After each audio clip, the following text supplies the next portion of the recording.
Apakah suara saya sudah terdengar, Pak, teman-teman?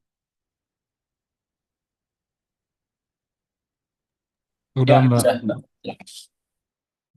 Baik, izinkan kami dari kelompok 2. Sebelumnya, Assalamualaikum warahmatullahi wabarakatuh. Waalaikumsalam. Waalaikumsalam. Waalaikumsalam. Izin share screen dulu ya.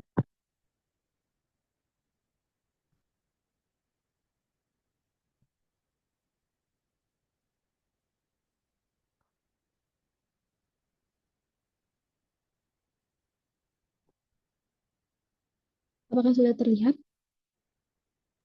Sudah. Sudah. Baik. Eh, Selamat malam.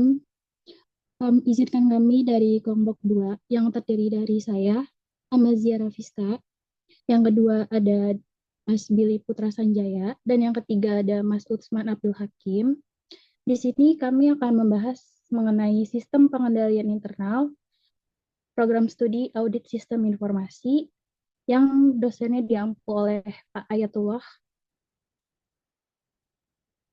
Untuk pertama, di sini saya akan menjelaskan mengenai definisi sistem pengendalian internal. Sistem pengendalian internal atau SPI dapat dipahami sebagai serangkaian kebijakan, prosedur, dan praktik yang dirancang oleh organisasi untuk memastikan seluruh kegiatan berjalan sesuai dengan tujuan yang telah ditetapkan. Di sini sistem pengendalian internal itu tidak hanya berupa aturan yang tertulis, namun juga mencakup implementasi nyata aktivitas sehari-hari dari organisasi. Dan yang kedua, ada tujuan sistem pengendalian internal. Untuk yang pertama itu ada melindungi aset perusahaan. Yang kedua, ada menjaga keandalan informasi. Yang ketiga itu ada memastikan kepatuhan hukum atau peraturan. Dan yang keempat, meningkatkan efisiensi dan efektivitas operasional. Untuk materi selanjutnya, yaitu komponen sistem pengendalian internal atau SPI, akan dijelaskan oleh Mas Utsman. Kepada Mas Utsman, saya persilahkan. Oke, makasih Mbak Zia. Pak Ayat, saya mau izin ya Pak untuk tidak on cam ya. Takutnya sinyalnya jelek Pak. Oke, silakan. Oke, saya akan melanjutkan tentang komponen SPI atau COSO Framework. Nah, untuk komponen SPI itu terdiri dari 5 pilar utama yang bisa teman-teman lihat dari bagian eh, gambar kubus ya, yang bagian depan itu kan ada 5 pilar utamanya. Yang pertama itu ada control environment, terus juga yang kedua risk assessment, yang ketiga control activities, yang keempat information and communication, yang kelima monitoring, Nah, untuk yang pertama, saya akan menjelaskan terkait tentang control environment. Jadi, control environment itu di mana lingkungan pengendalian menjadi fondasi dari seluruh sistem pengendalian internal. Jadi untuk komponen ini mencerminkan bagaimana sih pimpinan organisasi memberikan keteladanan melalui nilai integritas, etika, serta komitmen terhadap tata kelola yang baik. Contohnya itu, jika manajemen menekankan pentingnya kejujuran dan kepatuhan aturan, dengan hal itu akan mempengaruhi perilaku karyawan di semua level. Dengan kata lain, lingkungan pengalian adalah dalam tanda kutip tone at the top yang membentuk budaya kerja. Untuk yang pilar kedua yaitu risk assessment. Jadi risk assessment itu sebuah organisasi yang harus mengenali dan menganalisa risiko yang dapat menghambat pencapaian tujuan. Resiko ini bisa berasal dari faktor internal maupun eksternal. Sebagai contohnya, kesalahan pencatatan transaksi, gangguan sistem informasi, hingga ancaman serangan cyber. Dengan melalui risk assessment, organisasi itu dapat eh, dinilai tingkat kemungkinan dan dampak dari resiko, lalu menentukan langkah mitigasi yang tepat. Untuk pilar yang ketiga, yaitu control activities. Nah, untuk control activities adalah langkah konkret berupa kebijakan dan prosedur yang dirancang untuk mengurangi resiko. Sebagai contohnya, adanya pemisahan tugas, terus juga penggunaan otoritas berlapis untuk transaksi penting, atau penerapan password polisi pada sistem informasi akuntansi. Tanpa adanya aktivitas pengendalian yang jelas, resiko yang telah diidentifikasi tidak akan bisa diminimalkan. Untuk pilar yang keempat, yaitu information and communication.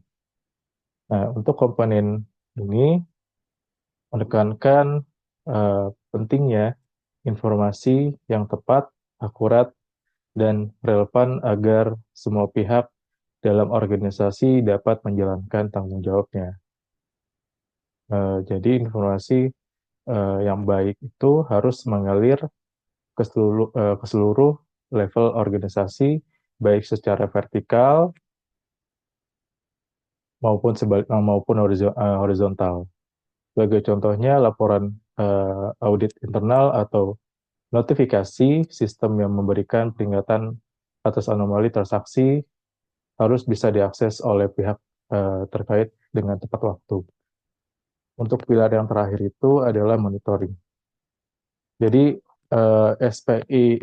SPI tidak bisa berhenti ya hanya pada tahap penerapan, tetapi harus terus dipantau dan evaluasi. Nah, untuk monitoring, eh, di mana memungkinkan organisasi untuk mengetahui apakah pengendalian yang ada masih masih efektif atau perlu diperbaiki. Dalam bentuk monitoring bisa berupa audit internal secara berkala, penggunaan software monitoring otomatis, hingga evaluasi kinerja pengendalian. Dengan pemantauan tersebut, ya, di mana yang harus konsisten, juga SPI dapat berkembang menyesuaikan perubahan lingkungan bisnis maupun teknologi. Bisa di next, Mazia. Nah, untuk yang selanjutnya itu saya akan menjelaskan yang di bagian atas dari kubus tersebut yang ada di gambar di PPT ini ya. Nah, untuk yang di atas itu kan itu sebenarnya itu tujuan pengendalian cost of framework. Nah, di dalamnya itu ada 3 tujuan. Yang pertama itu operation, reporting, dan compliance. Nah, untuk operation, nah definisinya itu untuk berfokus pada keberhasilan operasional organisasi seperti proses bisnis berjalan efisien, terus juga aset digunakan secara ekonomik, tujuan strategis tercapai, dan juga aktivitas sehari-hari menghasilkan output yang diinginkan. Nah, untuk yang kedua, itu ada reporting. Nah, apa itu reporting? Jadi, eh, reporting itu bertujuan untuk memastikan informasi yang dihasilkan organisasi maupun dalam bentuk laporan keuangan, laporan manajemen, KPI, operasional, ataupun pelaporan regulator secara lengkap, akurat, tepat waktu, dan dapat dipercaya. Yang ketiga ada compliance. Jadi untuk compliance ini berkaitan dengan pemenuhan kewajiban hukum, peraturan industri, persyaratan kontrak, dan kebijakan internal seperti peraturan pajak, ketenaga kerjaan, terus juga perlindungan data atau lingkungan. Bisa di next lagi, Mizia? Oke, thank you. Nah, untuk yang bagian kubus yang satu lagi yang di sisi kanan, yang teman-teman bisa lihat gambar yang tadi, itu adalah sebuah level organisasi di dalam Kosovo. Nah, jadi eh, dalam penerapan pengendalian internal kontrol, ya kan, menurut Koso, pengendalian tidak hanya dilihat pada tingkat perusahaan secara keseluruhan, tetapi juga pada berbagai level organisasi. Nah, untuk uh, tingkatannya, ya kan, itu ada uh, tiga, tiga level ya. Yang pertama itu ada entity level, yang dimana itu merupakan tingkat tertinggi dari organisasi, yaitu keseluruhan entitas atau perusahaan. Pada level ini, pengendalian internal berfokus pada kebijakan, strategi, visi misi, serta nilai-nilai yang menjadi dasar arah perusahaan. Yang kedua itu division level.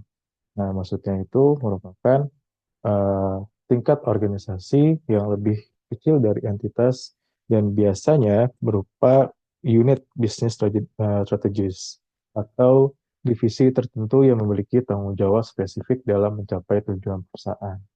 Dan untuk yang ketiga, yaitu operating unit level atau unit operasional, jadi itu di mana uh, tingkat ini itu lebih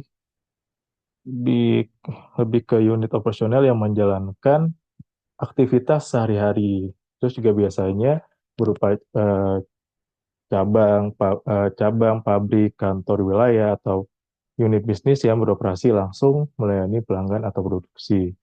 Dan untuk yang terakhir, yang keempat, itu adalah function. Nah, ini fungsi ini merupakan level yang paling detail, yaitu proses atau fungsi tertentu dalam sebuah unit atau divisi. Dan pada level ini tersebut pengendalian internal bersifat paling teknis dan langsung ke aktivitas spesifik.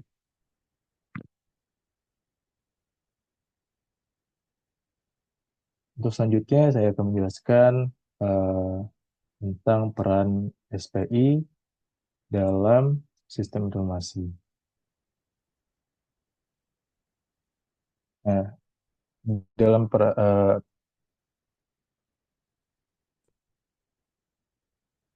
di dalam peran SPI dalam sistem informasi itu memiliki tiga peran. Yang pertama itu menjamin integritas dan akurasi data. Jadi salah satu peran terpenting SPI dalam sistem informasi yaitu memastikan bahwa data yang tersimpan maupun diproses tetap akurat, lengkap, dan bebas dari manipulasi. Terus juga integritas data berarti informasi tidak boleh diubah tanpa otorisasi. Sementara akurasi memastikan bahwa data yang dihasilkan sesuai dengan kondisi sebenarnya. Sebagai contohnya itu dalam sistem akuntansi SPI membantu memastikan bahwa sistem transaksi keuangan dicatat dengan benar. Sehingga laporan keuangan itu dapat dipercaya sebagai dasar pengambilan keputusan. Dan peran yang selanjutnya kedua itu menjaga keamanan dan kerahasiaan informasi. Jadi sistem informasi menyimpan data yang sangat bernilai, baik berupa informasi keuangan, data pelanggan, maupun strategi bisnis. Nah, SPI juga berperan untuk melindungi data tersebut dari akses ilegal, kebocoran, atau penyalahgunaan. Nah, hal ini dapat juga dilakukan dengan berbagai kontrol seperti enkripsi, autentikasi pengguna, autentikasi pengguna, password polisi, serta pembatasan hak akses berdasarkan peran. Nah, dengan demikian hanya pihak tersebut yang berwenang yang dapat mengakses data tertentu sehingga kerahasiaan tetap terjaga, tetap safety. Dan peran yang ketiga, yang terakhir itu mendukung pencapaian tujuan bisnis secara efektif dan efisien. Nah, untuk itu SPI tidak hanya berfungsi sebagai alat pengendalian, tetapi juga sebagai mekanisme yang meningkatkan kinerja organisasi. Dengan adanya kontrol yang baik dalam sistem informasi, proses bisnis dapat berjalan lebih cepat, lebih hemat biaya, dan lebih minim risiko. Sebagai contohnya, otomatisasi laporan keuangan yang didukung SPI mampu mengurangi human error dan mempercepat penyajian informasi. Dan pada hasilnya, manajemen dapat mengambil keputusan strategis dengan lebih tepat waktu dan akurat. Dan selanjutnya saya akan menjelaskan tentang jenis pengendalian atau PDC model.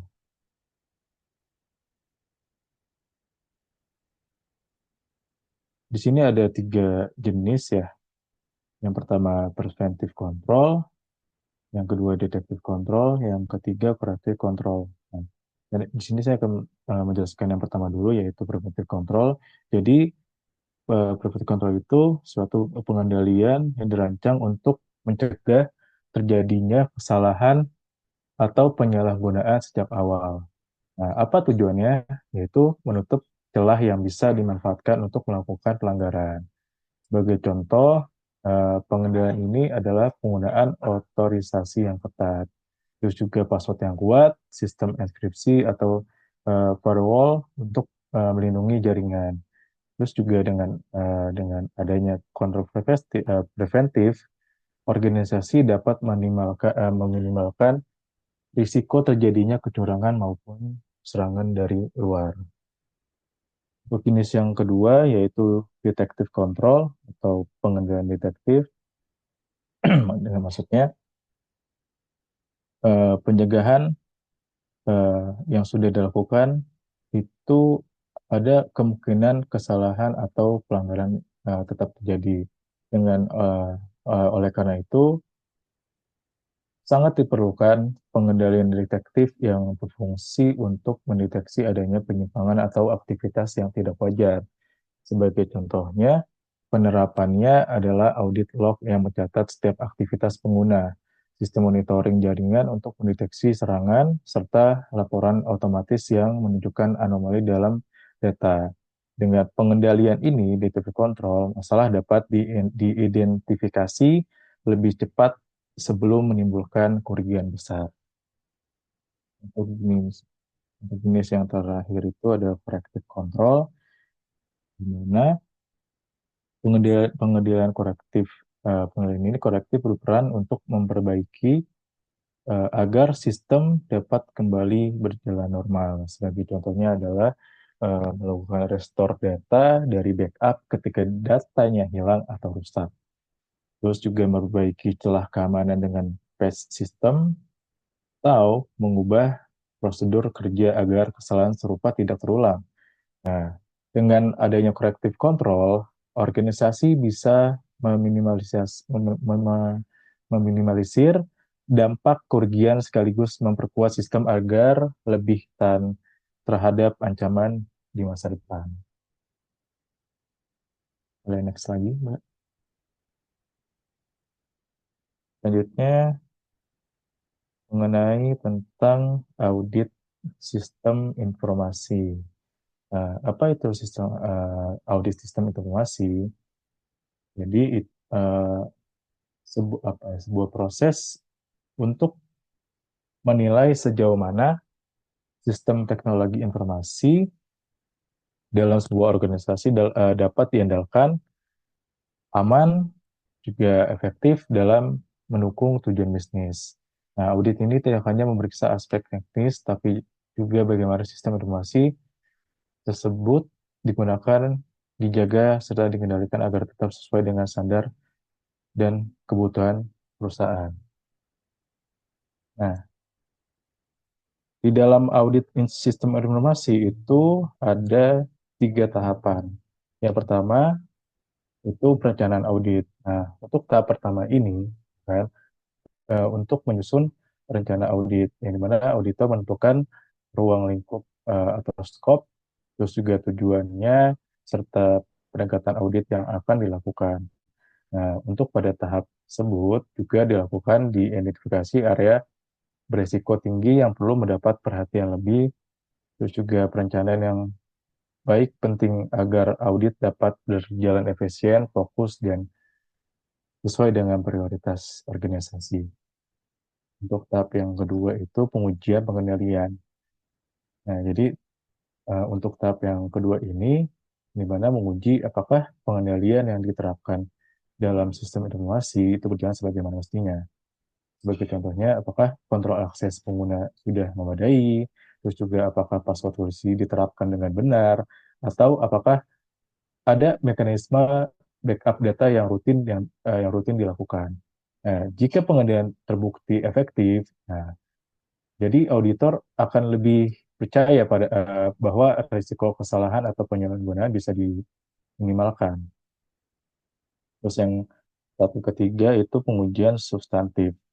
Nah, untuk tahap terakhir ini itu melakukan pengujian substantif, yaitu memeriksa langsung data dan transaksi untuk memastikan kebenarannya. Sebagai contoh, mengecek apakah data keuangan dalam sistem sesuai dengan catatan fisik atau dokumen sumber. Itu juga tujuan tahapan ini, ya kan, adalah memastikan tidak ada kesalahan material atau kecurangan yang lolos dari pengendalian. So next, Mbak Zia. Oke, mungkin itu saja yang bisa saya jelaskan ya. Untuk materi selanjutnya akan dijelaskan oleh Mas Billy Putra Sanjaya. Nah, sebelumnya terima kasih Mas Usman. Pada slide sebelumnya kita sudah membahas bahwa audit sistem informasi itu dilakukan dengan menilai keandalan sistem teknologi informasi melalui tahapan perencanaan, pengujian pengendalian, serta pengujian substantif. Nah, untuk bisa menilai pengendalian dengan lebih detail, auditor biasanya membagi proses audit ke dalam dua area utama. Yang pertama itu adalah pengendalian umum dan juga pengendalian aplikasi. Pembagian ini penting agar audit lebih terstruktur dan setiap akses pengendalian dalam sistem informasi bisa diperiksa secara menyeluruh. Proses audit pengendalian internal yang pertama yaitu pengendalian umum merupakan kontrol yang diterapkan pada tingkat infrastruktur dan lingkungan teknologi informasi secara keseluruhan. Fokusnya itu memastikan bahwa fondasi sistem informasi itu aman dan juga andal. Misalnya, auditor akan menilai bagaimana keamanan data dijaga, apakah ada mekanisme enkripsi, backup, serta recovery. Selain itu, auditor juga memeriksa akses fisik ke perangkat keras atau hardware seperti server eh, dan juga data center untuk memastikan hanya orang-orang yang berwenang atau orang-orang tertentu yang dapat mengaksesnya. Tidak kalah penting juga, auditor harus melakukan evaluasi terhadap infrastruktur teknologi informasi sendiri, mencakup jaringan, perangkat keras, serta operasi agar risiko gangguan maupun serangan dapat diminimalkan. Untuk pengendalian yang kedua, yaitu pengendalian aplikasi, eh, untuk yang ini berfokus pada sistem atau aplikasi yang digunakan untuk memproses data bisnis. Auditor juga akan harus mengevaluasi 3 tahap utama, yaitu input, pemrosesan, dan juga output. Pada tahap input ini, auditor memeriksa apakah data yang masuk ke dalam sistem sudah lengkap, valid, dan juga akurat. Pada tahap pemrosesan, Pada tahap pemrosesan, auditor memastikan bahwa logika program dan prosedur sudah berjalan sesuai aturan yang diterapkan tanpa ada manipulasi. Dan untuk pada tahap output, auditor mengecek apakah hasil yang dihasilkan sistem sudah sesuai dengan data yang dimasukkan dan dapat diandalkan untuk pengambilan keputusan. Boleh next, Mbak. Pada slide ini, resiko dalam sistem informasi. Dalam sistem informasi terdapat berbagai ancaman yang dapat merugikan organisasi. Dari ancaman tersebut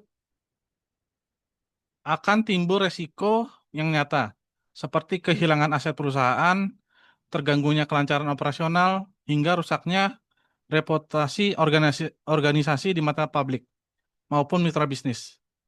Resiko reputasi bahkan seringkali memiliki dampak yang lebih panjang dibandingkan kerugian finansial, karena dapat mengurangi kepercayaan pelanggan maupun investor. Untuk tahap ancaman sendiri, ancaman ini meliputi pencurian data oleh pihak yang tidak berwenang, tindakan fraud, penyebaran malware yang merusak sistem, hingga kerusakan pada perangkat keras yang dapat menghambat operasional. Untuk yang resiko sudah saya jelaskan sebelumnya, terlewat tadi. Untuk poin yang ketiga, yaitu sistem pengendalian internal atau SPI, ini berperan penting sebagai langkah mitigasi sekaligus pencegahan kerugian. SPI ini membantu memastikan bahwa prosedur keamanan diterapkan secara konsisten, akses datanya dapat dikelola dengan baik, serta mekanisme perlindungan sistem dapat selalu diperbarui untuk menghadapi ancaman terbaru. Dengan adanya sistem pengendalian internal yang kuat, organisasi dapat lebih siap menghadapi resiko dan meminimalkan dampak negatif yang mungkin terjadi. Boleh next, Mbak? Pada slide ini, studi kasus, saya akan menjelaskan mengenai eh, sistem pengendalian internal yang efektif, dan juga jika sistem pengendalian internal lemah. Serta saya juga akan menjelaskan mengenai contoh kasus nyatanya yang terjadi di Indonesia ini. Penerapan SPI yang efektif biasanya mencakup penggunaan password yang kuat dan sulit ditebak, pembatasan akses berbasis data peran sehingga hanya pihak berwenang yang dapat mengakses data tertentu, serta adanya log yang mencatat setiap aktivitas pengguna dalam sistem. Dengan penerapan ini, organisasi dapat melacak aktivitas mencurigakan, menjaga akses tidak sah, serta menjaga integritas data. Nah, jika sistem pengendalian internalnya lemah, resiko yang dihadapi organisasi akan meningkat secara signifikan. Lemahnya kontrol dapat menyebabkan kehilangan data penting, meningkatnya peluang terjadinya fraud, sehingga banyak penyalahgunaan oleh sistem oleh pihak internal maupun eksternal. Hal ini mengakibatkan kerugian finansial, kerusakan reputasi, bahkan hilangnya kepercayaan pelanggan. Untuk contoh kasus nyatanya, pada tahun 2020 terjadi kebocoran data yang terjadi di Tokopedia. Kita tahu Tokopedia merupakan salah satu e-commerce terbesar di Indonesia, di mana ada 91 juta akun pengguna bocor ke dalam forum, termasuk alamat email kita, nomor telepon kita, serta detail login, termasuk ya kita search-nya itu apa aja yang ingin kita cari gitu. Penyebab utamanya itu lemahnya kontrol keamanan, khususnya dalam sistem proteksi data dan pengelolaan akses. Meskipun passwordnya sudah dienkripsi, kebocoran ini dapat menimbulkan kerugian besar berupa hilangnya kepercayaan pengguna dan turunnya reputasi perusahaan. Boleh next, Mbak? Pada slide 13 ini adanya tantangan dan best practice mengenai penerapan SPI. Dalam tantangan, penerapan pengenalan internal berbasis teknologi informasi sering menghadapi sejumlah tantangan. Yang pertama itu kompleksitas teknologi informasi di mana sistem semakin canggih, namun juga semakin rumit, sehingga memerlukan keahlian khusus pengelola. Kedua, adanya human error menjadi ancaman karena kesalahan kecil dari penggunanya atau usernya dapat membuka celah keamanan yang besar. Ketiga, adanya resistensi terhadap perubahan seringkali menghambat implementasi pengendalian baru, terutama jika karyawan merasa terbebani atau aturan tambahan yang atau tidak memahami manfaatnya. Nah, untuk mengatasinya, tantangan tersebut ada beberapa back practice-nya atau yang harus kita lakukan. Yang pertama, organisasi perlu melakukan update atau pelatihan berkala bagi seluruh pengguna sistem, sehingga mereka selalu siap menghadapi ancaman baru dan memahami prosedur dengan benar. Untuk yang kedua, diperlukannya kolaborasi antara tim IT serta auditor, karena keduanya memiliki perspektif berbeda namun saling melengkapi dalam menjaga keamanan serta keandalan sistem.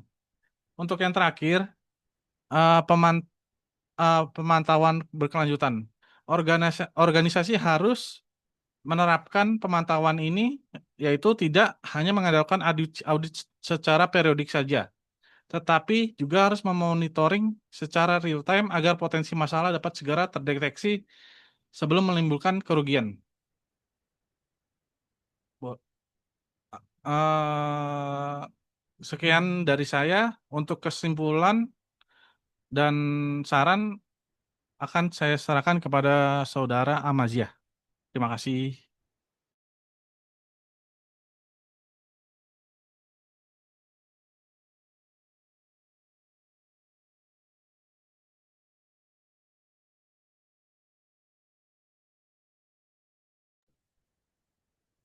Baik, terima kasih kepada Mas Billy dan Mas Usman atas penjelasannya.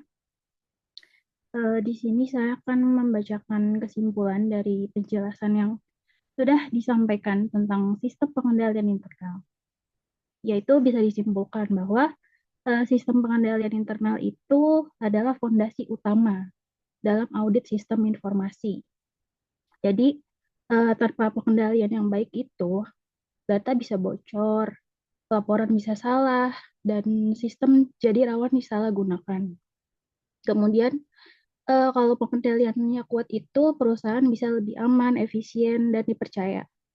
Jadi intinya audit sistem informasi itu bukan sekedar dari mencari kesalahan aja, tapi bisa memastikan bahwa sistem itu bisa berjalan sehat dan terpercaya dan jelas bahwa pengendalian internal itu bukan pilihan, tapi kebutuhan penting yang di setiap perusahaan. Jadi audit sistem informasi itu hadir untuk memastikan semuanya berjalan aman dan sesuai jalur. Jadi kalau perusahaan mau bertahan dan dipercaya di era digital ini, pengendalian internal itu harus menjadi prioritas. Selanjutnya saya serahkan kepada teman-teman dan Pak Ayat apabila ada yang ingin menambahkan atau yang ingin bertanya.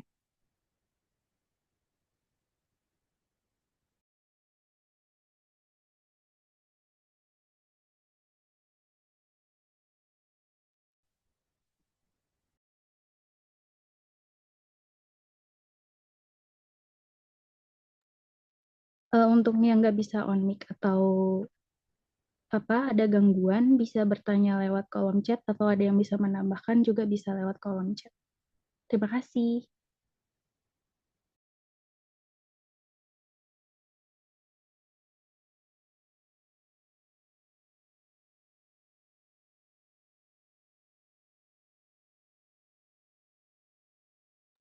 Oke, untuk membuka diskusi nih, mungkin dari saya dulu ya Bapak Ibu ya.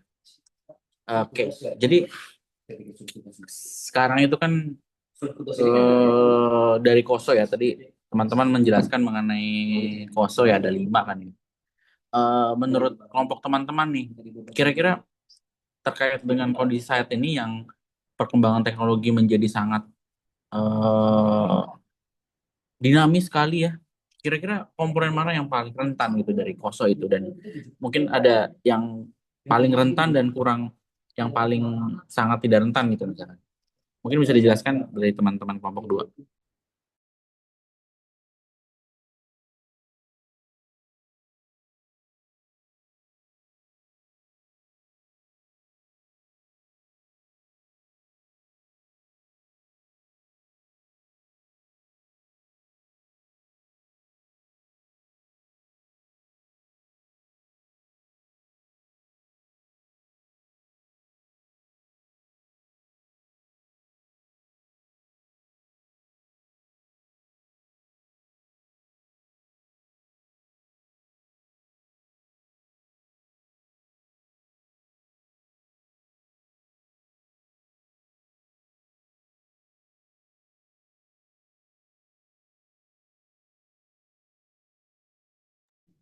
Dipersilakan kepada Mbak Azimah.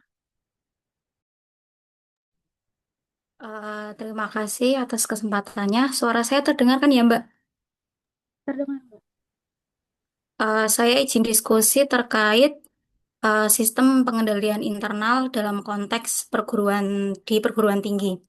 Nah, jadi saat ini itu kan banyak PTN yang berubah status menjadi PTN-BH, di mana itu akan membawa konsekuensi berupa tuntutan akuntabilitas yang lebih tinggi, termasuk itu kewajiban untuk memperkuat sistem pengendalian internal, sehingga nantinya itu juga tata kelolanya semakin baik seperti itu. Tapi saya itu baca di beberapa artikel bahwa saat ini di banyak universitas SPI itu juga masih cenderung bersifat normatif dan belum sepenuhnya adaptif terhadap risiko nyata di lapangan seperti itu.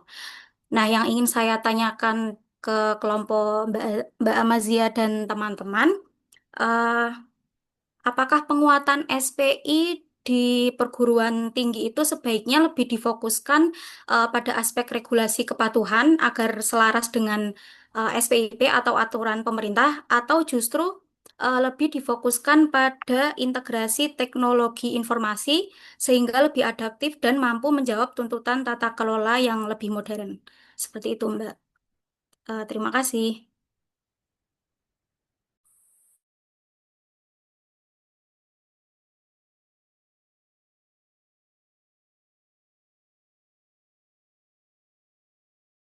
Oke, silakan dari yang lain mungkin. Nanti dari kelompok 1 misalkan. Terus setelah itu kita diskusi lagi. Tadi itu dari kelompok berapa ya? Saya kelompok 5. Oke, terima kasih.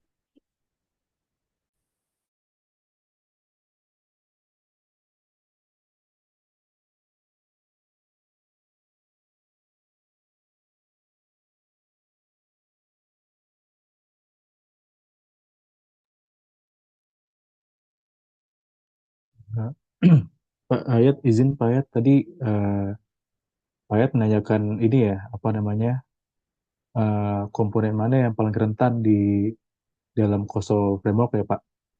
Betul, mana yang paling rentan dan mana yang paling memiliki keunggulan yang maksudnya dia tahan lama gitu, tahan banting terhadap adanya fleksibilitas teknologi. Oke, baik Pak. Mungkin saya ingin menjawab yang paling rentan dulu sih Pak. Maksudnya yang saya tahu ya Pak. Nah, untuk sepengetahuan saya, itu yang paling rentan itu di risk assessment. Ya kan? Kenapa itu dia paling sering rentan? Mungkin dari datanya itu tidak memadai. Terus juga kayak perubahan cepat eh, apa namanya dari teknologi, regulasi atau pasar membuat penilaian cepat memudar lah. Terus juga eh, apa namanya tidak ada pemilik resiko jelas, kayak tidak ada tanggung jawab dan tindakan yang enggak apa ya, yang nggak ada tindakannya gitu loh Pak. Mungkin itu sih Pak yang bisa saya sampaikan Pak. Mungkin kalau misalkan ada yang kurang, bisa teman-teman bisa tambahkan atau Mbak Amazia atau Mas Billy. Saya mau menambahkan dong, Mas. Yang untuk perannya Pak Ayat, kalau menurut saya, yang rentan itu malah kontrol activities. Karena perkembangan teknologi ini karena meliputi kebijakan serta proses pengendalian, termasuk pengelolaan sistem digital, otorisasi otomatis, serta pemrosesan data elektronik ini ketidakmampuannya atau kebijakan manual itu susah gitu Pak. Soalnya teknologi kan semakin berkembang ya Pak ya. Jadi eh, pasti ada celah dari misalnya ada kebijakan baru itu pasti ada celahnya gitu. Untuk yang tidak rentan sendiri menurut saya itu kontrol environment itu lebih stabil karena itu hanya berfokus pada budaya, nilai integritas, serta etika organisasi. Meski menimbulkan adaptasi teknologi, kondisi utamanya itu udah udah jelas yaitu manusia sendiri, struktur serta visi. Sehingga efek teknologi itu lebih mendukung bukan mengubah secara fundamental. Itu aja sih.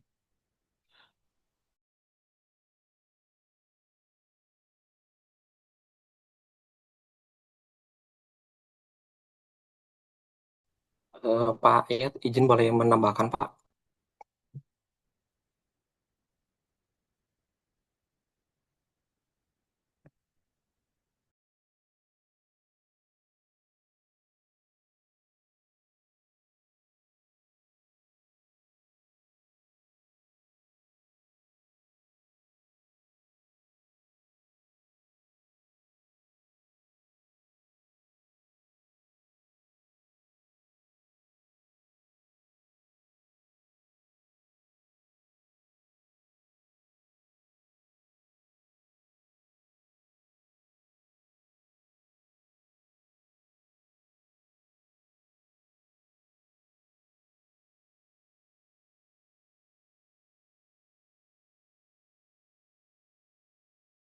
Silakan yang lain. Izin menambahkan Pak. Saya Silakan Ari Permana dari Pak Arik. kelompok 3. Mungkin tadi saya hampir sama sih dengan Mas Usman terkait untuk yang paling rentan itu adalah risk assessment atau assessment resiko. Nah, namun saya di sini bagi saya pendapat pribadi saya sendiri bahwa kenapa? Karena di situ kan berarti elemen di mana kita harus melakukan penilaian resiko yang tepat. Nah, kalau kita melakukan penilaian resiko yang salah dalam hal era digital di kemajuan digital ini, itu malah nanti mengakibatkan ke depannya tuh malah makin salah untuk kebijakan-kebijakannya. Sedangkan padahal KOSO sendiri ini, framework ini tuh merupakan kuncinya tuh lebih kepada pengendalian internal yang bersifat strategis. Nah, tadi yang seperti Mas Billy bilang bahwa lingkungan pengendalian itu lebih rentan. Namun bagi saya pribadi sendiri, lebih rentan resiko penilaian karena jika ketika pada penilaian resiko tersebut itu ada yang rentan, misalkan dalam regulasi ada yang kurang, nah berarti penilaiannya sudah tepat, maka diusulkan, direkomendasikan untuk mengurangi resiko tersebut dilakukan penambahan ataupun perubahan regulasi. Karena yang saya alami sendiri ketika dalam penilaian resiko itu dibuat jauh-jauh hari sebelumnya melihat dari resiko yang sudah ada dan bagaimana sih pengendalian yang sudah dibuat itu adalah apakah sudah menurunkan tingkat resiko ataupun tidak menurunkan resiko sendiri karena yang kita ketahui bahwa sebenarnya resiko itu pasti ada, namun kita bisa menurunkan resiko tersebut. Jadi bagi saya pribadi bahwa penilaian resiko itu sangatlah penting dan sangat rentan. Kalau misalkan kita salah melakukan penilaian resiko, kedepannya itu malah salah juga dalam melakukan elemen-elemen yang lainnya. Mungkin itu sih Pak.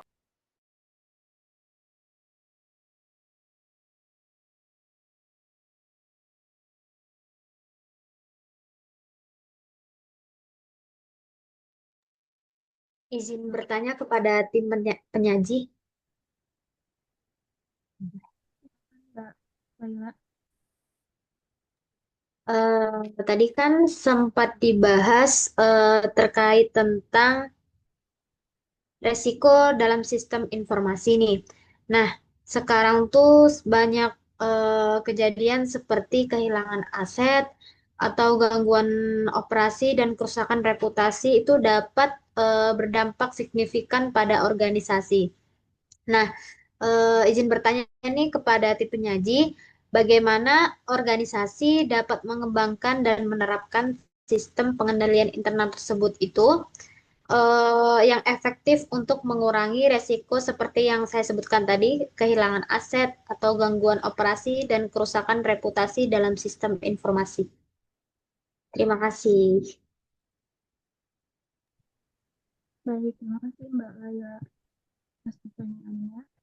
Sebelumnya saya izin untuk menjawab pertanyaan dari Mbak Azima, yaitu tadi tentang penguatan sistem pengendalian internal atau SPI pada perguruan tinggi negeri berbadan hukum ya Mbak, atau PTNBH. Jadi sebaiknya itu dilakukan dengan mempertimbangkan dua aspek penting, yaitu regulasi kepatuhan dan integrasi teknologi informasi.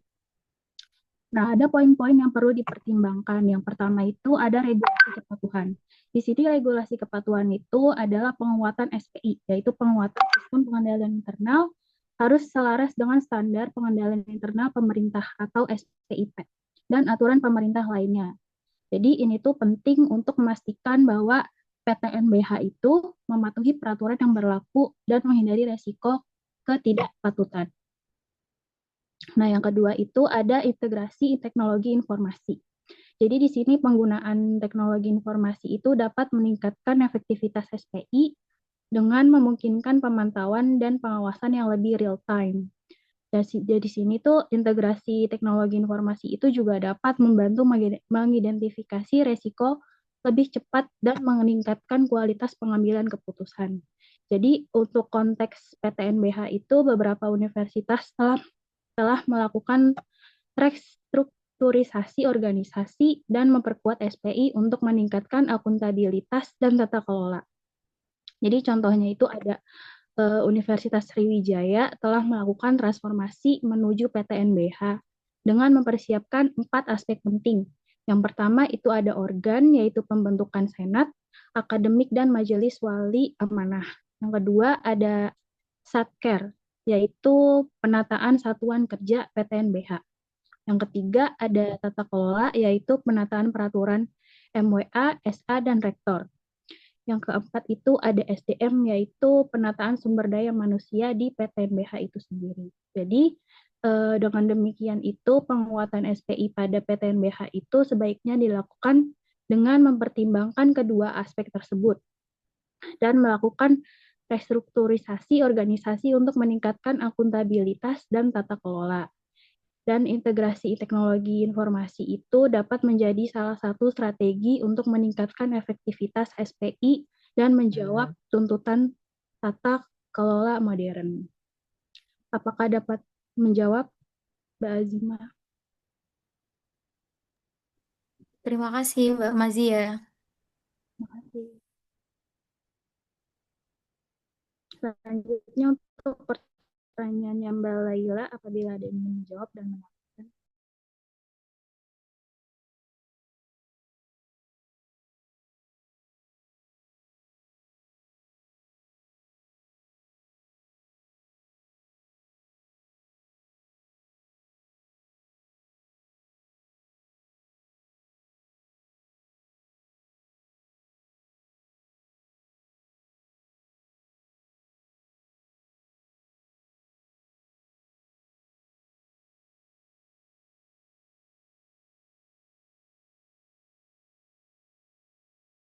Ada lagi teman-teman? Izin bertanya untuk materi.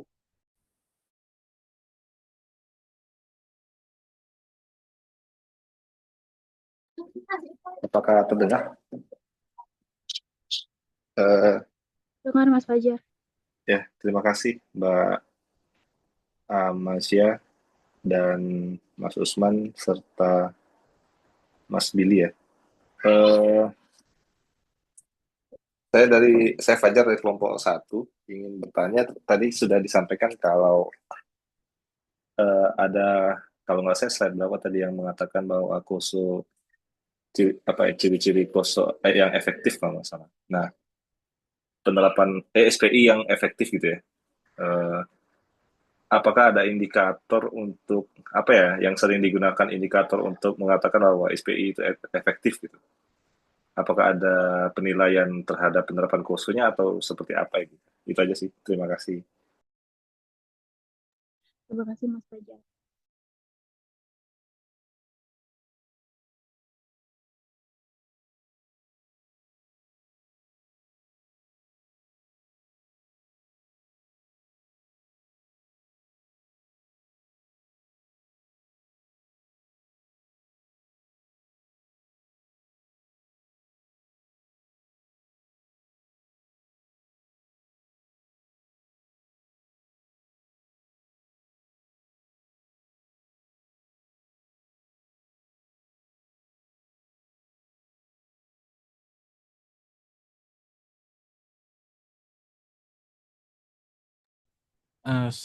Sebelumnya saya akan menjawab pertanyaan dari Mbak Laila, Nur Laila. Eh, di sini untuk mengembangkan dan menerapkan sistem pengendalian internal yang efektif, organisasi dapat melakukan beberapa langkah. Ada 5 langkah yang akan ingin saya sebutkan ya. Yang pertama itu adalah identifikasi resiko. Ini melakukan analisis risiko untuk mengidentifikasi potensi ancaman serta kerentanan dalam sistem informasi. Yang kedua itu desain pengendalian, di mana buat desain pengendalian internal yang sesuai dengan sesuai untuk mengurangi resiko-resiko yang telah diidentifikasi. Untuk selanjutnya, implementasi. Implementasikan pengendalian internal yang telah dirancang termasuk kebijakan prosedur dan teknologi yang diperlukan. Untuk selanjutnya, pengawasan dan pemantauan, di mana melakukan pengawasan dan pemantauan secara teratur untuk memastikan bahwa pengendalian internal berfungsi efektif. Dan yang terakhir itu mengevaluasi dan melakukan perbaikan. Melakukan evaluasi terhadap pengendalian internal secara berkala dalam melakukan perbaikan jika diperlukan. Itu aja sih pengendalian internal yang efektif yang organisasi dapat dilakukan gitu. Terima kasih.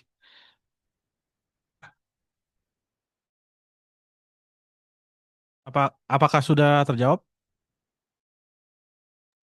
Sudah, Mas Billy. Terima kasih banyak. Ya, sama-sama.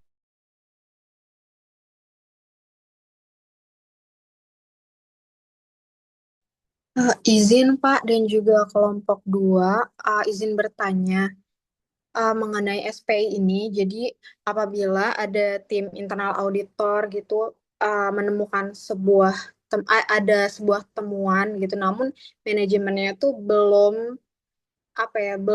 memenuhi gitu untuk rekomendasinya, sehingga rekomendasi tersebut masih menjadi sehingga temuan tersebut masih menjadi temuan berulang pada saat uh, auditor pada saat audit di periode selanjutnya. Kira-kira apa yang perlu dilakukan begitu? Terima kasih. Sebelumnya saya Ayu dari kelompok 3.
Ya, Bapak Ibu, ada berapa kelompok lagi yang belum?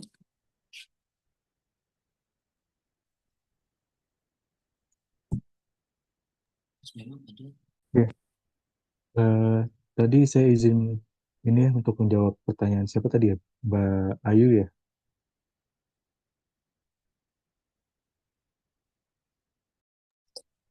Iya, Ayu.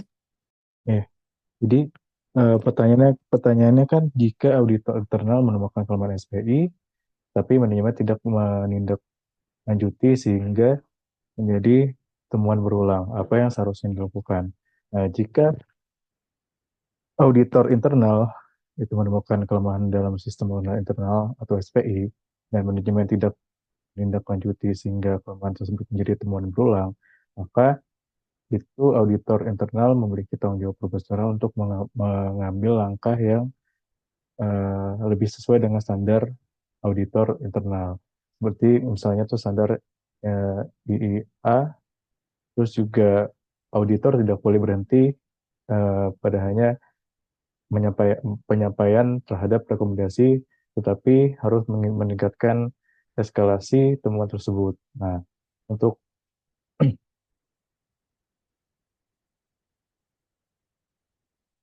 langkah yang harus dilakukan itu, yang pertama menyampaikan kembali temuan secara formal. Jadi itu melalui laporan audit lanjutan dengan menekankan bahwa kelemahan yang sama telah berulang dan dapat menimbulkan resiko signifikan bagi organisasi. Terus juga yang kedua, yaitu komunikasikan kepada level manajemen yang lebih tinggi atau langsung ke komite audit atau dewan komisaris, eh, karena mereka lah yang memiliki otoritas untuk menekan manajemen agar melakukan perbaikan.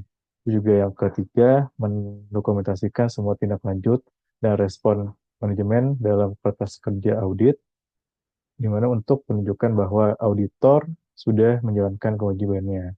Yang keempat, jika kelemahan yang berulang, itu berpotensi mengancam keberlangsungan bisnis atau kepatuhan regulasi.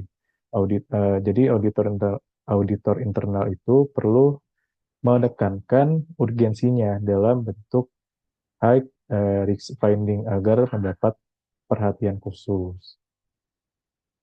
Mungkin itu sih yang bisa saya jawab, Mbak Ayu.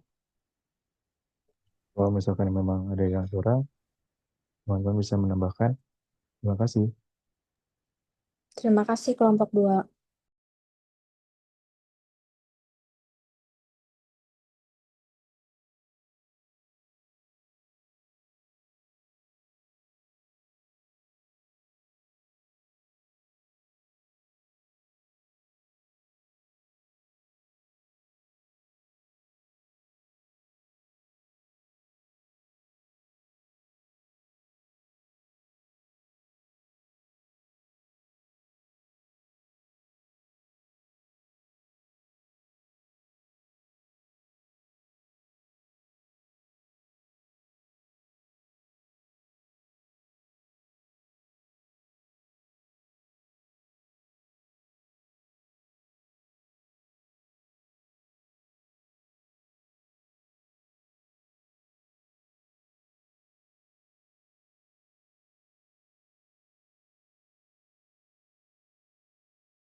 Bapak Ibu, sudah terjawab semua? Ya, Terjawab. silakan kepada Mas Billy untuk menjawab pertanyaan dari Mas Fajar. Suaranya Bu Amiza, Amazia, Pak. Mazia, ya. Tadi ada beberapa pertanyaan yang belum ya? Tinggal satu, Pak, pertanyaan dari Mas Fajar. Oke. Gimana, Mas? Bapak Ibu.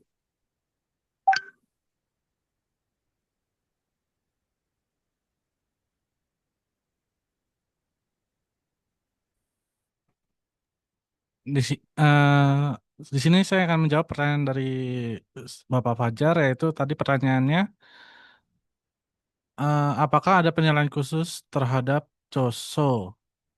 Eh, Iya, ada terdapat penilaian khusus terhadap kerangka COSO yang umumnya dilakukan dengan menguji efektivitas dari lima komponennya. Di sini penilaian ini sangat penting karena memberikan gambaran menyeluruh mengenai sejauh mana sistem pengendalian internal itu mampu mendukung pencapaian tujuan organisasi, menjaga keandalan pelaporan keuangan, serta memastikan kepatuhan terhadap regulasi. Dengan demikian, penerapan COSO tidak hanya berfungsi sebagai alat evaluasi, tetapi juga sebagai dasar dalam memperkuat tata kelola serta akuntabilitas organisasi. Itu aja sih, Mas. Apakah Mbak Amazia atau Mas Usman ingin menambahkan? Terima kasih.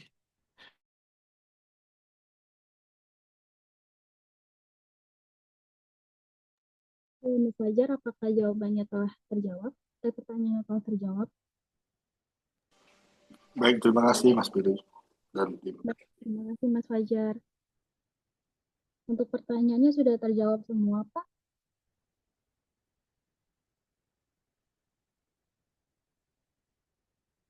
Bapak mohon maaf. Ya, ya Bapak Ibu. Memang sistem pengendalian intern ini kan sejak dari dulu ya, itu menjadi variabel yang penting gitu kan dalam membentuk ekosistem sebuah organisasi gitu kan. Jadi sebagai rambu-rambu ya kalau kita bicara organisasi, ya kalau tidak ada sistem pengendalian intern gitu ya, gimana mau ada rambu-rambu antara stakeholder gitu, baik dari sisi konsumen misalkan sampai dengan manajemen, sampai juga misalkan dari pihak luar ya seperti misalnya government atau vendor-vendor tertentu gitu. Jadi tadi diskusinya cukup menarik ya. Kalau saya concernnya adalah memang perkembangannya sangat dinamis ya, apalagi teknologi-teknologi saat ini gitu. Karena kita bicara soal audit sistem informasi, jadi teknologi juga berkembang pesat ya. Nah ini yang tadinya untuk teman-teman yang mungkin di bagian pengendalian intern, ini menjadi challenge yang besar gitu kan, karena ilmunya ya terus berkembang dan mungkin case-nya juga kalau kita lihat ya apalagi orang Indonesia gitu ya, semakin canggih teknologinya semakin diakalin tuh dalam tanda kutip semakin kompleks gitu ya, karena banyak cara, berarti teman-teman auditor juga harus bisa nih membaca resikonya gitu ya, makanya mitigasi resiko menjadi sangat penting gitu, yang tadi beberapa hal kita bisa sharing bersama-sama mungkin di pertemuan berikutnya mengenai mitigasi resiko ini yang menjadi konsen bahwa tidak hanya dari masa lalu ya, tapi juga ada perbaikan untuk resiko-resiko di masa depan gitu. Nah itu yang sulit sebetulnya, yang menjadi concern tidak hanya dari auditor tapi juga dari pengelola manajemen gitu untuk mengatasi beberapa ancaman dari dalam maupun dari luar. Jadi sebagai penutup Bapak Ibu di pertemuan kali ini, oh, sekali lagi bahwa memang sistem pengendalian intern ya itu memiliki peran yang sangat strategis menurut saya, karena selain menjaga efektivitas operasional ya, kalau untuk corporate yang bahasanya berjalan dengan baik itu kan memiliki sistem pengendalian intern yang baik itu. Selain itu juga adanya keandalan pelaporan keuangan yang tujuannya adalah ketika adanya keandalan pelaporan yang keuangan yang baik, tentunya arahnya kepada pengambilan keputusan dari pihak manajemennya. Artinya ada regulasi-regulasi tertentu, ada yang handling terkait dengan operasional prosedur yang ada di dalam perusahaan gitu kan. Misalkan value creation dari produknya ditingkatkan, yang tidak hanya misalnya untuk kebutuhan segmen A tapi bisa beralih ke segmen B. Nah, itu tentunya membutuhkan quality control ya atau sistem pengendalian intern yang sangat baik, QC-nya gitu. Nah, oleh karena itu yang sekarang sangat dinamis sekali, beberapa kalau kita lihat di Cina begitu ya, itu pabrik-pabrik kan sudah otomatisasi ya. Eh, yang kalau kita lihat beberapa tahun terakhir itu pabrik-pabrik tuh sudah mulai sangat cepat gitu kan. Contoh yang paling seru sebetulnya di industri mobil nih yang lagi persaingan itu sangat ketat gitu menurut saya. Ada yang pemain lama yang mulai terganggu gitu ya dengan adanya mobil-mobil dari Cina gitu kan, EV, dengan mereka punya apa namanya, punya fitur-fitur, punya teknologi yang maju tapi dengan harga yang murah gitu. Jadi ini industri mobil juga menjadi sesuatu yang kalau kita lihat dulu beberapa tahun sebelumnya, handphone dulu ya. Handphone kan dulu mungkin teman-teman juga ingat ya ada Nokia gitu kan. Ada Nokia, kemudian adanya Android mengancam perkembangan dari Nokia gitu. Sampai sekarang mungkin bisa dibilang bangkrut gitu ya. Walaupun perusahaan masih masih ada gitu, tapi industri smartphone Nokia itu menjadi tidak seksi lagi gitu. Nah, itu dikalahkan oleh Android yang dulu handphone itu bisa bisa apa ya?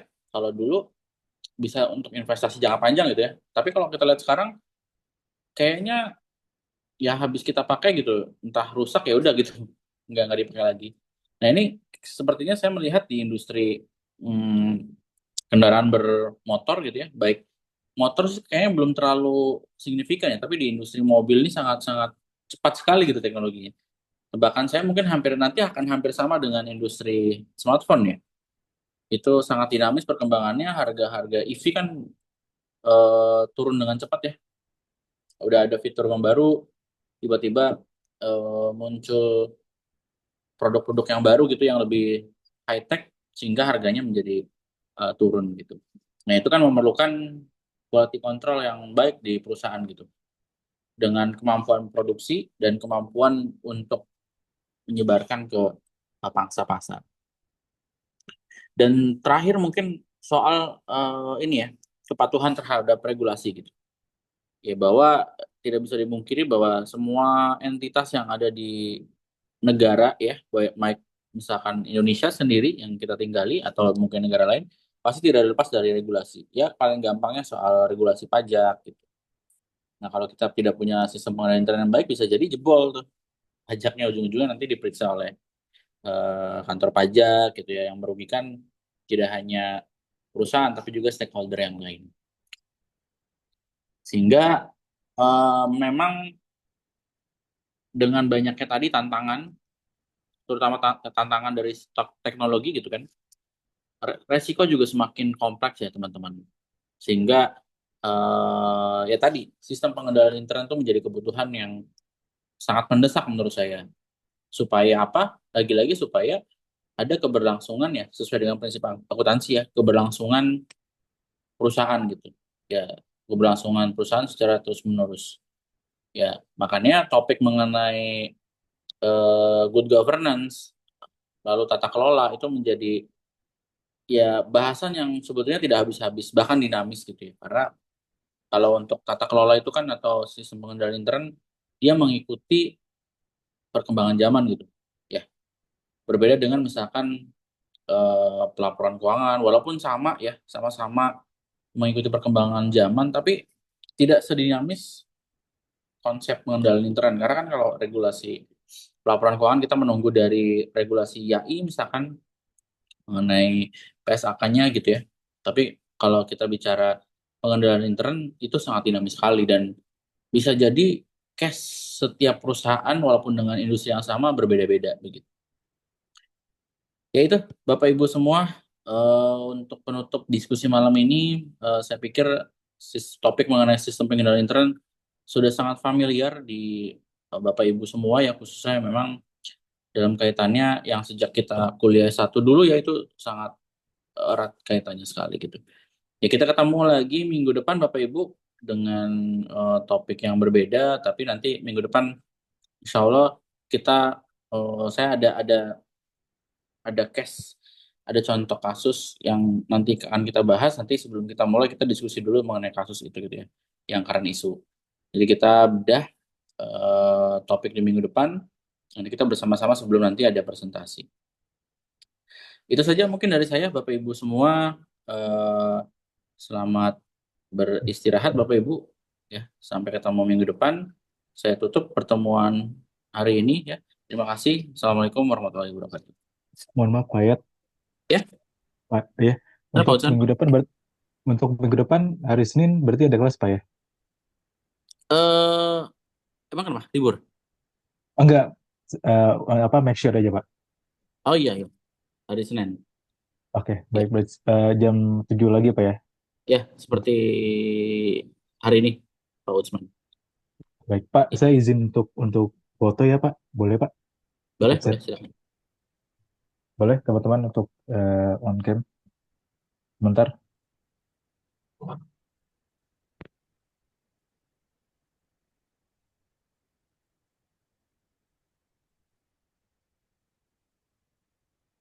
Mbak Ayu, Mbak Nanda, Mbak Elita, Mbak Nurnaila, boleh izin on cam sebentar.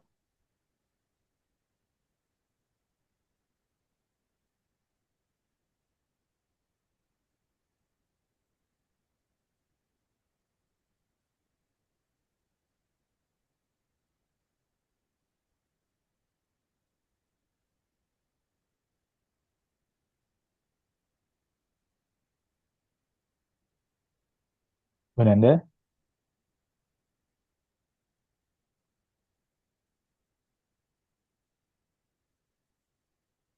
oke Pak, langsung aja Pak ya.